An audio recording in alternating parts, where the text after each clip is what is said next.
Welcome to ASPN academy. இது GK video.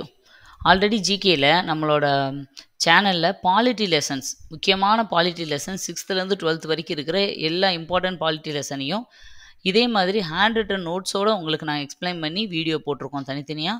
நீங்கள் வந்து நம்மளோட சேனலில் ஜிகே இல்லை பாலிட்டி அப்படிங்கிற போட்டிருக்க ஒரு பிளேலிஸ்ட்டில் நீங்கள் போய் பார்த்தீங்கன்னா உங்களுக்கு ஈஸியாக வந்து நீங்கள் அதுலேருந்து நோட்ஸ் எடுத்துக்கலாம்.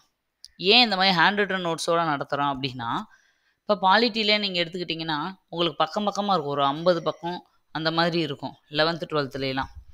அப்போ நீங்கள் அவ்வளோவையும் இனிமேல் படித்து அதுக்கப்புறம் அதுலேருந்து நோட்ஸ் எடுத்து திரும்ப எக்ஸாமுக்குள்ளே கவர் பண்ண முடியுமானா 100% முடியாது. அப்போ புதுசாக வர்றவங்களுக்கெல்லாம் என்னென்னா, நான் கொடுக்குற இந்த நோட்ஸை மட்டும் ஒரு வாட்டி, ஏன்னா என்னோட ஹேண்ட் ரிட்டன் நோட்ஸ் அப்படிங்கிறதுனால நான் எழுதியிருக்கிறது உங்களுக்கு புரியணும், அதுக்காக தான் உங்களுக்கு நான் எக்ஸ்பிளைன் பண்ணுறேன் ஓரலாகவும். அப்போ நீங்கள் ஒன்ஸ் வீடியோவை கேட்டுட்டு அப்புறம் உங்களுக்கு புரிஞ்சுக்கணும், ஓகேவா, நான் எந்த மாதிரியெல்லாம் எழுதியிருக்கேன், நான் எழுதியிருக்கிறதுக்கு என்ன அர்த்தம், ஏன் இந்த ஆரோ போட்டிருக்கேன், இது என்ன அப்படிங்கிறது புரிஞ்சுக்குவீங்க. அதுக்கப்புறம் நீங்கள் உங்களுக்கு பிடிச்ச மாதிரி உங்களுக்கு தெரிஞ்ச மாதிரி நீங்கள் நோட்ஸ் எடுத்துக்கலாம். அதுக்காக தான் ஹேண்ட் ரிட்டன் நோட்ஸ் ப்ளஸ் என்னோட எக்ஸ்ப்ளனேஷனையும் நான் கொடுக்குறேன். இப்போ நீங்கள் இதை மட்டும் எடுத்து வச்சுட்டு நீங்கள் படித்தாலே போதும். நம்ம சேனலில் என்ன பண்ண போகிறோம்னா, முக்கியமான 100 லெசனுக்கான ஜிகே வீடியோவில், அதாவது ஜிகே டாப்பிக்கில் கிட்டத்தட்ட 10 யூனிட் இருக்குது. அதில் மேக்ஸும் கரண்ட் அஃபேர்ஸும் போக இப்போ புது சிலபஸ் படி பார்த்திங்கன்னா 7 யூனிட் கரண்ட் அஃபேர்ஸ் அதுலேயே மெர்ஜ் ஆகி வந்துருச்சு.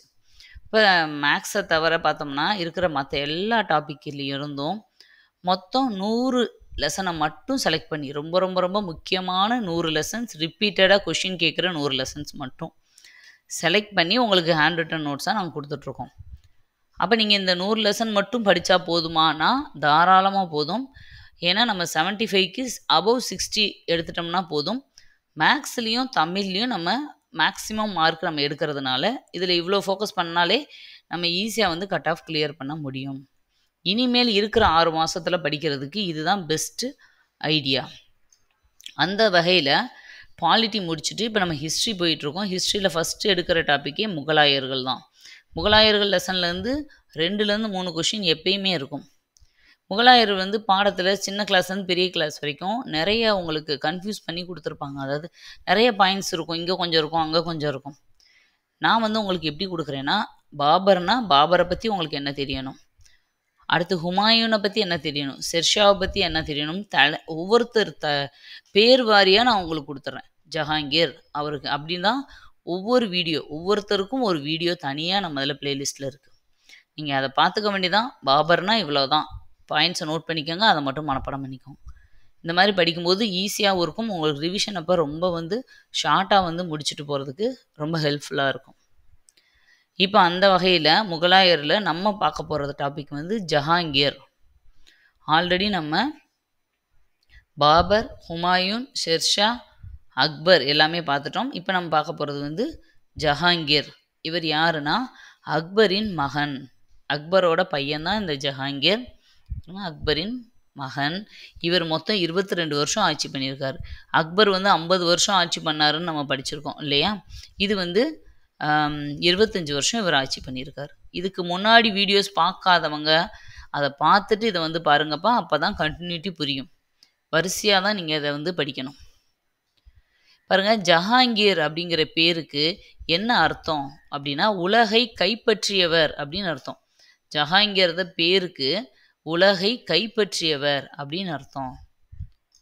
இவரோட இயற்பெயர், ஜஹாங்கீரோட இயற்பெயர் என்ன அப்படின்னா சலீம்.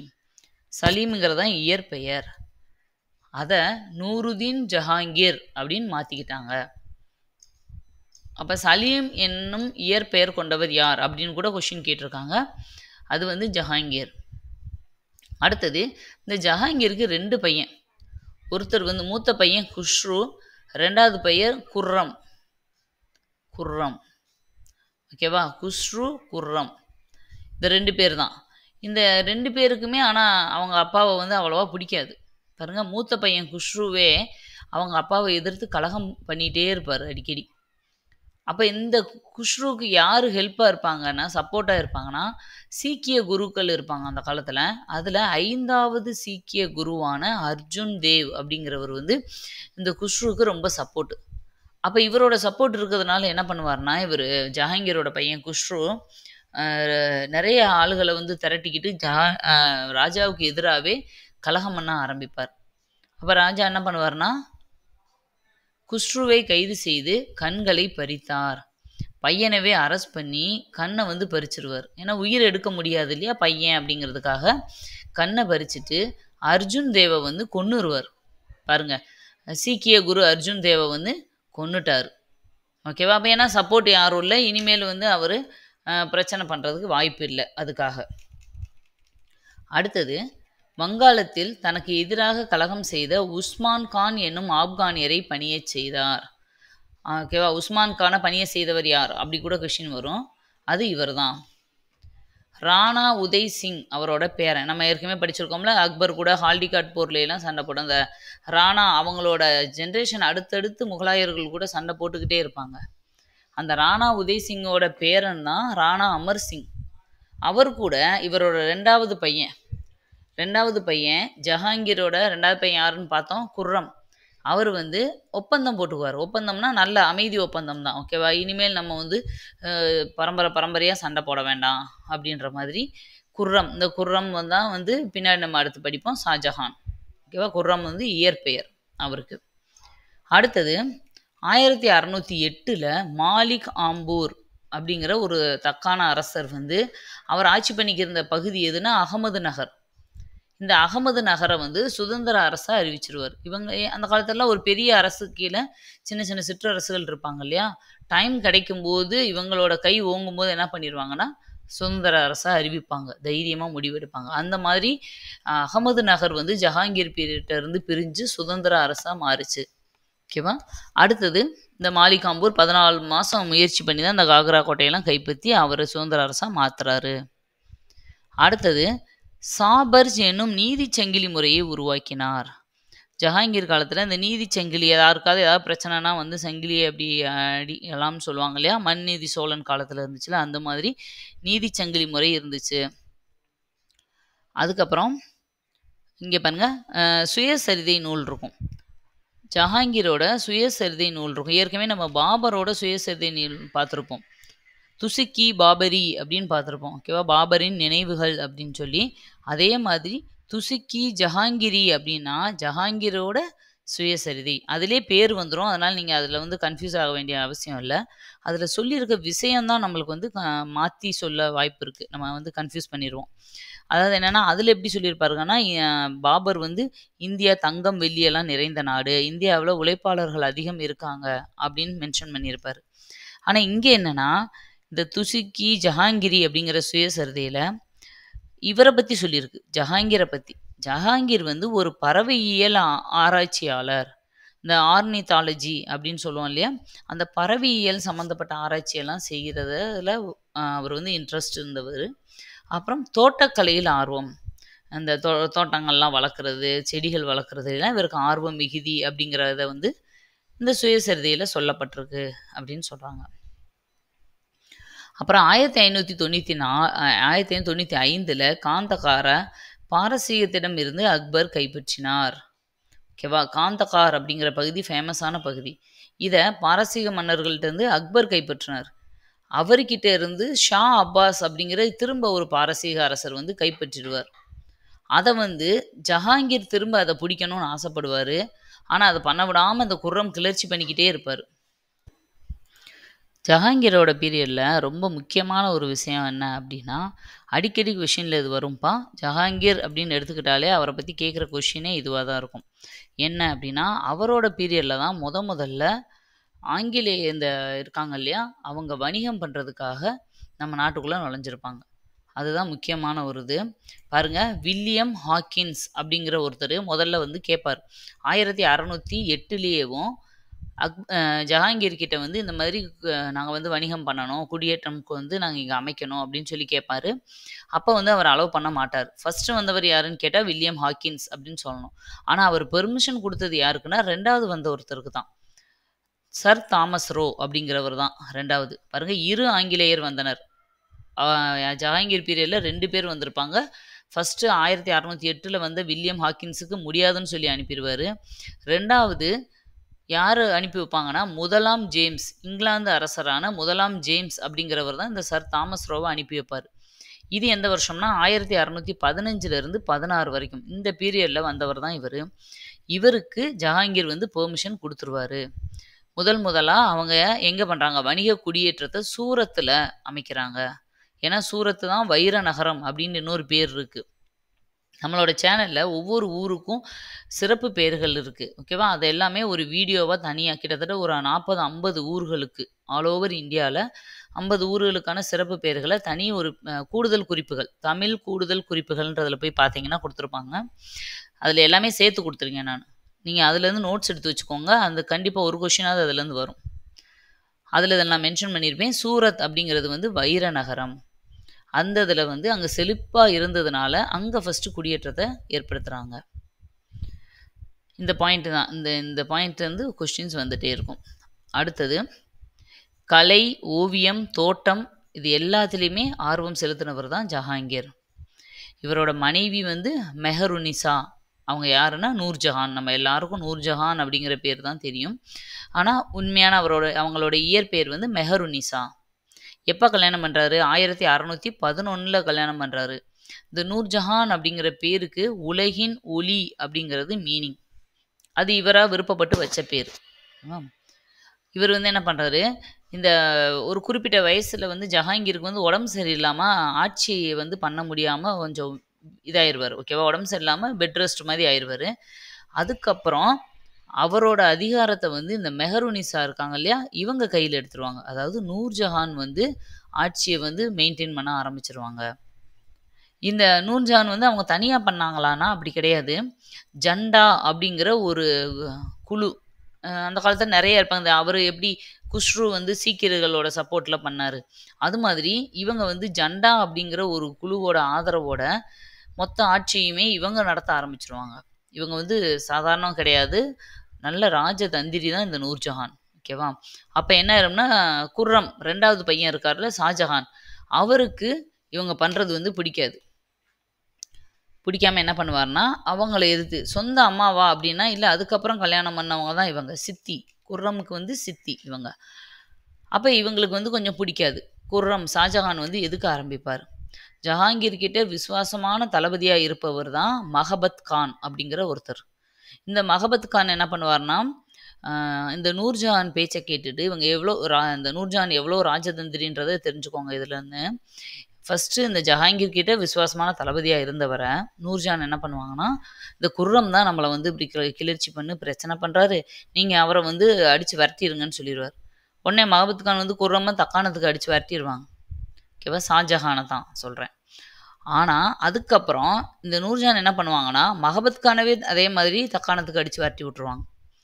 ஓகேவா? இதுதான் ராஜதந்திரி அப்படின்னு சொல்கிறாங்க நூர்ஜஹானை. இப்போ என்னென்னா நூர்ஜஹான் மட்டும்தான் முழுக்க முழுக்க ஆட்சி அவங்க கையில் தான் இருக்குது. இந்த நூர்ஜஹானோட அப்பா பேர் ஒன்று இருக்கும், இதிமத் தௌலா அப்படிங்கிறவர்.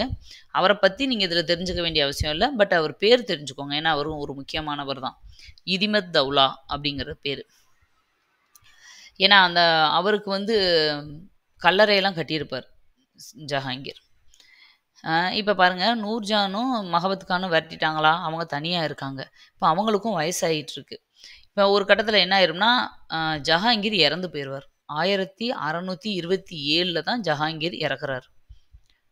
ஜஹாங்கீர் இறந்த உடனே அடுத்த அரசர் யார் அப்படிங்கிற பிரச்சனை வரும். இப்போது நூர்ஜஹான் என்ன நினைக்கிறாங்கன்னா, அவங்களே ராணி ஆகணும்னு நினைக்கல, அவங்களோட மருமகன் ஷாரியார் அப்படின்னு ஒருத்தர் இருப்பார், அந்த மருமகனை அரியணை ஏற்றணும்னு அவங்க நினைக்கிறார். ஆனால் பசங்க இருக்கும்போது மச்சனனை விடுவாங்களா? ஏன்னா இவங்க வந்து சித்தி, இவங்களோட மருமகனை ஆக்கணும்னு நினைக்கிறாங்க. ஆனால் மூத்த தாரத்து பசங்க இருக்காங்க. யார்? குஷ்ருவும் குர்ரமும். குஷ்ருவுக்கு தான் கண்ணை வந்து இது பண்ணிட்டார் இல்லையா, அதனால் அவர் ஆட்சியே பண்ண முடியாமல் அவர் முடங்கிட்டார். குர்ரம் தான் இப்போ இருக்கார், அவர் தான் ஷாஜஹான். அப்போ அவர் நூர்ஜஹானை எதுக்குறார். திரும்ப வந்து தக்காணத்துக்கு போனார் இல்லையா, திரும்ப ஆசப் கானோட வந்து நூர்ஜஹானை எதிர்ப்பார்.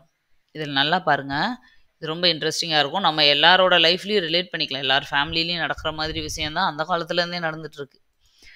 ஆக்சுவலாக இந்த யார்?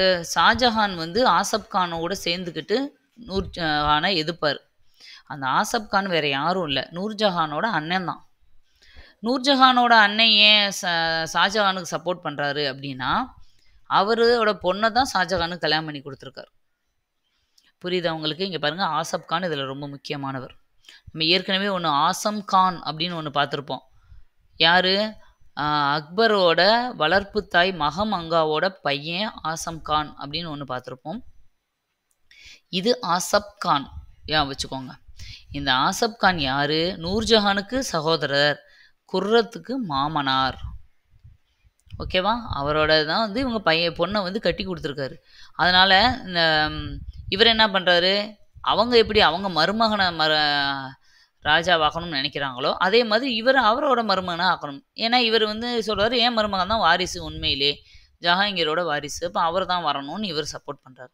அப்போ இவங்க 2 பேரும் சேர்ந்து நூர்ஜஹானையும் ஷாரியாரையும் தோற்கடிச்சிட்டு ஆசப் கான் என்ன பண்ணுவார்னா, குர்ரம், அதாவது அவரோட மருமகன் ஷாஜஹானை பதவியில் உட்கார வச்சிருவார். எப்போ? ஜஹாங்கீர் இறந்த அதே வருஷம் 1627 குர்ரம் வந்து அரசர் ஆகிறாரு. நூர்ஜஹானும் ஷாரியாரும் ஒதுங்கிடுறாங்க. இந்த குர்ரம் வந்து என்ன பண்ணுறாருனா, ஆசப் கானுக்கு, அதாவது மாமனாருக்கு அவரோட அவையில் குர்ரம் கொடுக்கல. ஆல்ரெடி ஜஹாங்கீரை என்ன பண்ணியிருப்பார்னா, காணி சமன் அப்படிங்கிற பட்டம் கொடுத்து தான் வச்சுருப்பார். அந்த காலத்தை சொல்லிக்கோங்களேன், எல்லாமே அவங்க ரிலேட்டிவ்ஸ்க்கே ஒவ்வொரு பதவி, ஒரு மந்திரி பதவி மாதிரி, படைத்தளபதி மாதிரி ஒரு பதவி கொடுத்துருப்பாங்க. அப்படி வந்து ஜஹாங்கீர் ஆசப் கானுக்கு, ஏன்னா ஜஹாங்கீருக்கு ஆசப் கான் யார்? மச்சனன் தானே, நூர்ஜஹானோட அண்ணன். ஆசப் கானுக்கு காணி சமன், ஏற்கனவே காணி கானா அப்படின்னு ஒரு இது பார்த்துருக்கோம். இது காணி சமன் அப்படிங்கிற பட்டம் கொடுத்து அவரோட இதில் வச்சுருந்தவர் தான். கடைசி இந்த ஆசப் கானும் 1641 இறந்துருவார். இதோட ஜஹாங்கீரோட ஹிஸ்ட்ரி முடியுது. ஜஹாங்கீரில் வந்து கொஷின்ஸ் ரொம்ப கம்மி தான் கேட்பாங்க. அப்படியே கேட்டாலும் இதை தாண்டி பெருசாக எந்ததும் இருக்காது. ஓகேவா? ஒரு கன்சல்டேஷனாக லைட்டாக சொல்லிடுறேன். ஜஹாங்கீர் வந்து அக்பரோட பையன், அவருக்கு வந்து சலீம்டி இயற்பெயர் இருந்தது, நூருதீன் ஜஹாங்கீர் மாற்றிக்கிட்டாரு. இதுக்கு உலகை கைப்பற்றியவர் அப்படிங்கிற மீனிங். 22 வருஷம் ஆட்சி பண்ணியிருக்காரு.